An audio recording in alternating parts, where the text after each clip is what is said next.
Porter! I say, Porter!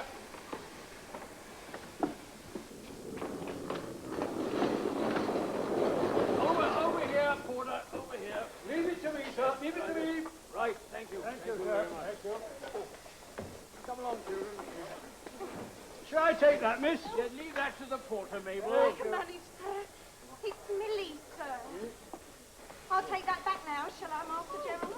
What are you so concerned about, Gerald? Oh, my dear, watch that cameraman. Oh, safe as houses, safe as houses. Will your honour be fighting a gap, sir? Yes, of course I will. Follow me, sir. Oh, now, children, come along now. Don't run away.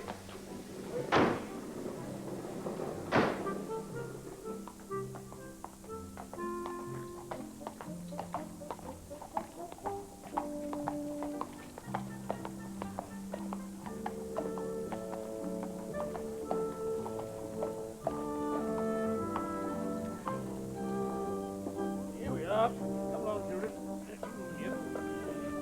That's the idea. Yes, now you go. Oh, thank you. Thank you. That's fine. Thank you. One for you, young sir. Oh, keep a tight hold on that, Gerald. Very valuable, you know. And here, a light one for you, miss. No! What's this then? Don't starfish and seashells bounce, eh? Here, let me help you. No, it's all right, my dear. We can manage.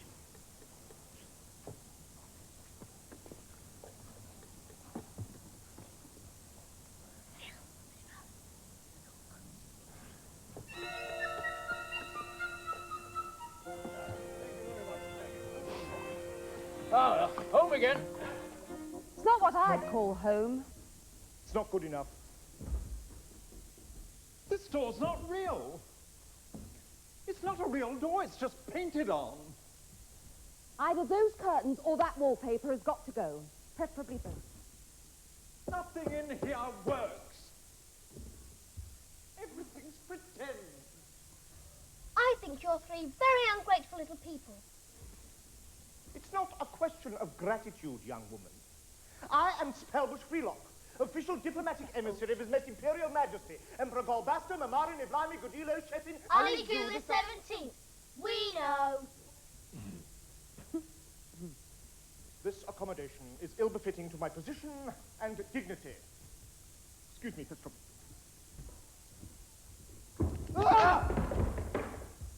Oh, very dignified, Spellbush. That was your fault. No, it wasn't. Yes, it was. You broke it off. I didn't break it off. It came off by accident. Part of the barricade. And my light brigade that struck it with his lance. It's a chair. It's not a barricade. It's my chair, and it belongs to my doll's house. And if you wanted to borrow it, you should have asked my permission. Like you asked me, I suppose, when you cut up my new butterfly net. It's cruel to stick pins through butterflies. I wasn't going to stick pins through them. I was going to keep them. And that's wrong too. It's cruel to catch little things and keep them as pets. Now look here. How are we supposed to get upstairs? Easily. I'll lift you up when it's time for you to go to bed. Hold on. Stop. Your turn.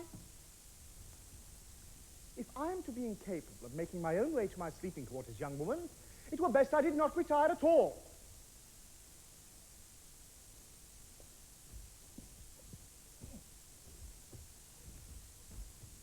Oh!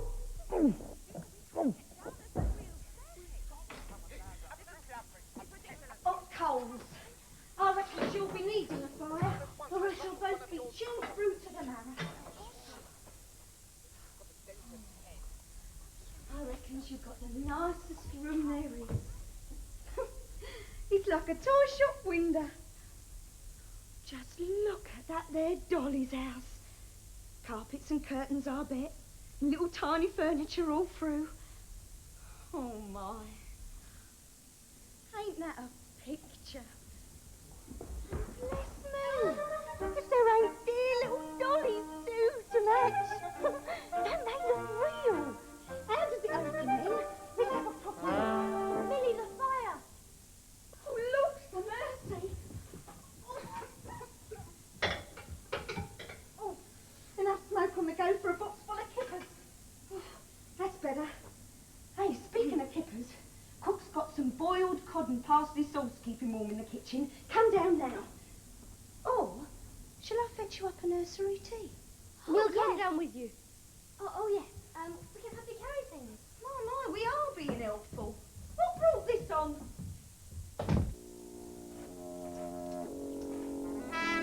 What in heaven's name is that contraption intended for? It's a trap.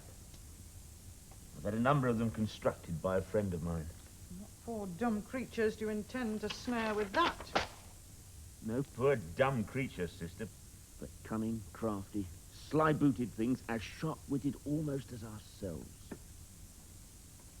Little people. Not that again. Thought you'd put that harebrained business behind your days since. Oh, merciful heaven, whatever next?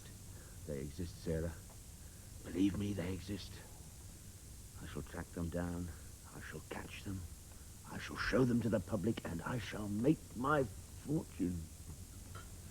God take pity on you, Harwell Mincing. How can a man hold in his hand what only exists in his head? Your own invention. Invention? Was my fattest woman in the world an invention? Were my two-headed dog and five-legged lamb inventions, then? The fattest woman in the world was no more nor less than a common glutton, Harwell. And your five-legged lamb and your two-headed dog were frauds. Tricks of the taxidermist's art. Fashioned with needle and cobbler's twine. Not only frauds, brother, but an affront to the Almighty. These little people are real. Come with me, Sarah, and I'll prove it to you. Come with you. Help me ensnare them. Why not? What have you got to lose? Only my sanity. Supposing I am right, sister. What then? You'll make nothing here, coppers. A guest house that boasts no guests. The seaside summer is at an end, Sarah. But if I can get those little folk inside my hand, the summer of plenty will begin for both of us. What do you say? I still don't see why we can't come with you. We need some exercise. We've taken you out once this morning. Out. Out. Do you call that out? 10 minutes trotting round a window box with some scruffy sparrows staring at me from the chimney pots as if I were some sort of worm. Oh, do stop complaining. You're all very ungrateful. And you haven't even thanked me yet for mending all your clothes. Mending? You don't call this mending or this? Your ability as a seamstress, miss, leaves a lot to be desired. And I don't call sitting in a window box an outing. We don't call piano lessons outings either. That's no reason to keep us cooped up. Now, if you'll both be kind enough, Mr. and Mrs. Baxendale, to compose your features and adopt the expression you would most desire the camera to capture for all time. And still. 1, 2, 3, 4, 5. There. All over. And not nearly so painful as you imagined, was it? There. Now, the maid will see you out.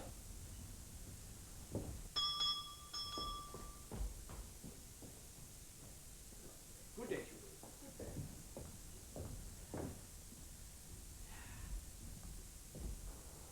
Sure, he's going out this afternoon. Checked on it. Every Wednesday afternoon at 2 o'clock precisely, he closes his studio and goes to the band concert in the park. Look. And that pair of brats, did they go with him? Yes, they go for pianoforte lessons. I tell you, the house will be empty. save for some housemaid or other. Drat the idle, slovenly wench. It's Millie. Millie? Millie Lotter's bed, the one I sacked. What's she doing here at the Grass Stanton? As little as she can get away with if I know that girl. Laying on the black lead and the floor wax as liberally as if they grew on trees, using up everything except elbow grease. You can't go near that house. She'll recognize you. She saw me for one brief moment, but there's no milk spilt on that account. I have taken account of that contingency, sister.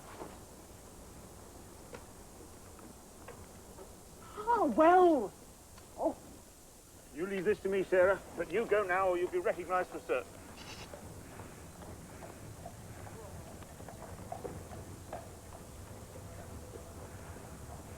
I'm still not certain I want to be party to this escapade. You say that again, sister, when we are sitting in the lap of luxury.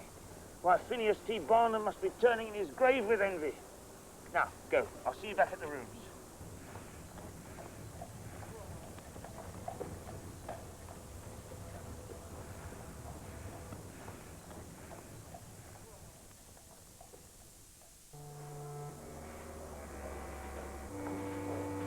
Come along, you prodigies. I promised your parents should not neglect your musical education. We won't be long. An hour and a half at the very most.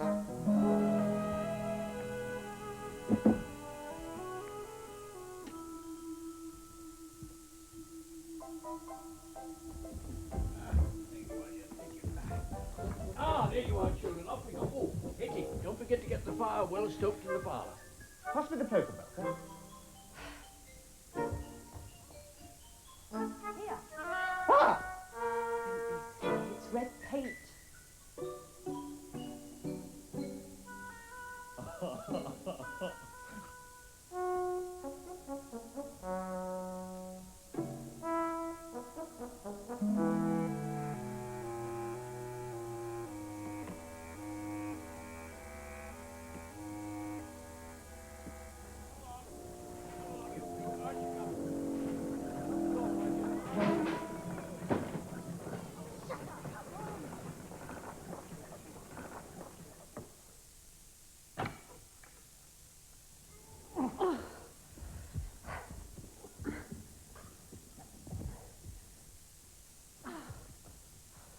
What about the maid?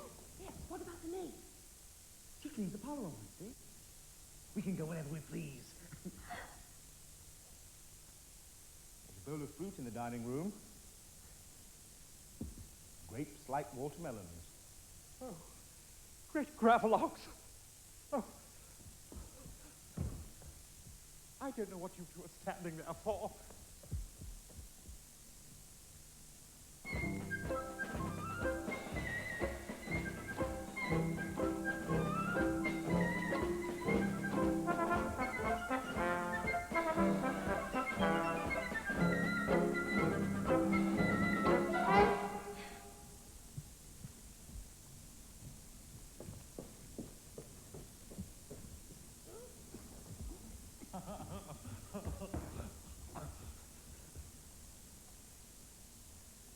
It's wax.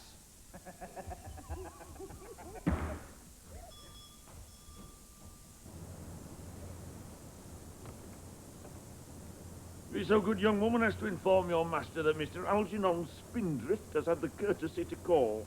Mr. Garstanton ain't in, sir. Not in? Did I hear you say not in? No, sir, begging your pardon, sir. He ain't in neither. Am I to assume, then, that to all intents and purposes your master's out? He is indeed, sir. There ain't nobody in, sir, neither, except for me. Tell me, what's today? Well, I know that the day before yesterday was Monday, and the day after tomorrow's Friday, definite, because it's the Coleman's turn to show his face. And tomorrow's Thursday, so I reckon that this is Wednesday. Wednesday? You can stay tonight. Exactly. The day your master takes his weekly constitutional. I'll wait. Oh,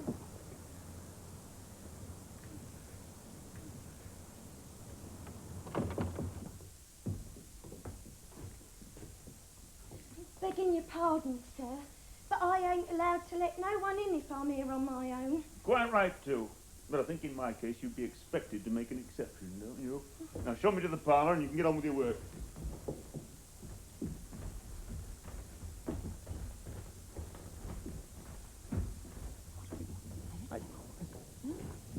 Here we are, sir.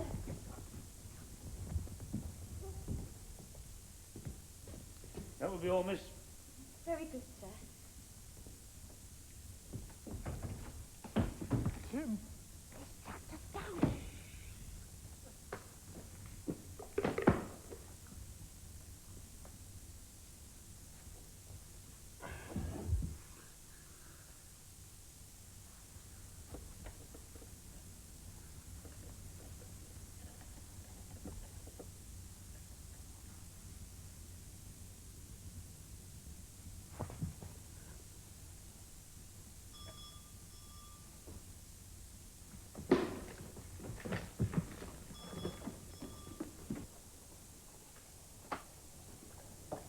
Back already, sir? I sometimes think, Tilly, you'd lose your head if it wasn't kept safe beneath your cap.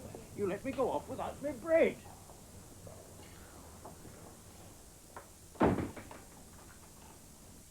What bread was that, sir? What bread? For the park ducks. Gar Stanton, is it? Mr. Ralph Gar Stanton? There's this gentleman to see you, sir. I'll attend to him, Tilly. Oh, very good, sir. Only it's...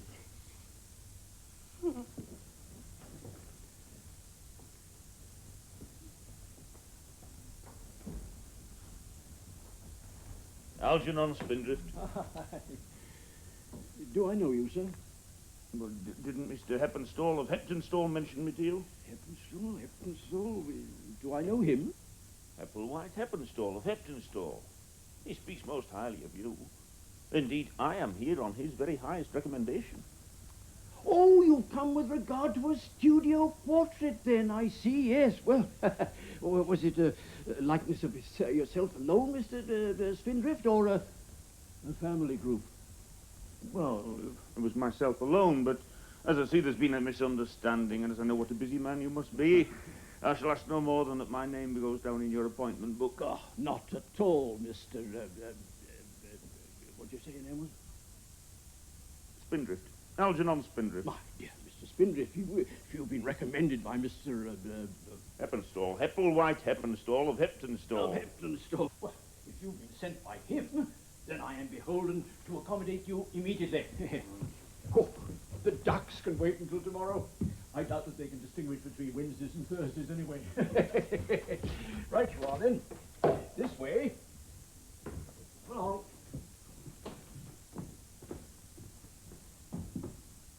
He didn't leave the house. The grandfather's taken him into the studio. That treatment was intended for ourselves. And I fancy he has more of them. The man's a total monster. Come on, you two. Where to? To find some means of cutting him down to size. I still say I'd happily come back tomorrow. I still say I'll hear none of it. I have to do this, you see. In order to make sure that there is absolutely no movement at all, otherwise your whole picture would be ruined. Is that comfortable? Not at all. Splendid. Most important point artistically, of course, is that the sitter should be adopted in a natural pose. Yes, not a bad light. Not bad at all. Mind you, there are some camera photographers who swear by this newfangled magnesium flashlight business. But speaking personally, Mr. Spinshaft... Drift. I beg your pardon? Spindrift. Algernon Spindrift. Quite. As I was saying, personally speaking, I've always stuck to the tried and tested time exposure method to date. Almost ready, Mr. Spinshanks. Now, if you would be kind enough to adopt the expression you would most desire the camera to capture for all time. Not bad. I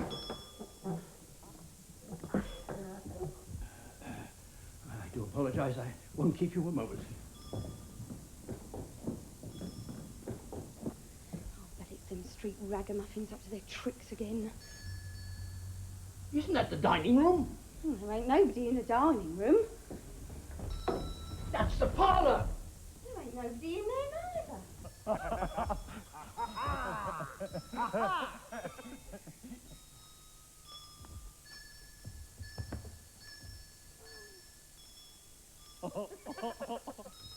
Oh! Stop it! Stop it! Stop it, you evil monsters! Oh! Oh! Oh! Oh, your face! Stevens! Stop it, I say! Oh! No, please! Oh, no!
Experienced some sort of psychical phenomena.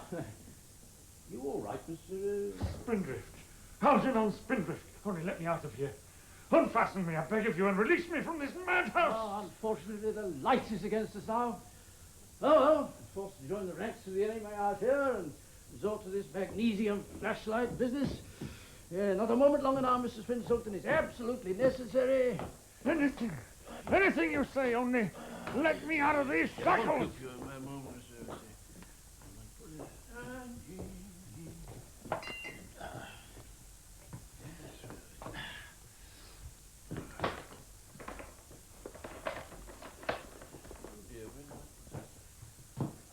There. Now, if you're ready, I am ready now. Compose your features into a smile. Quite still. And now... I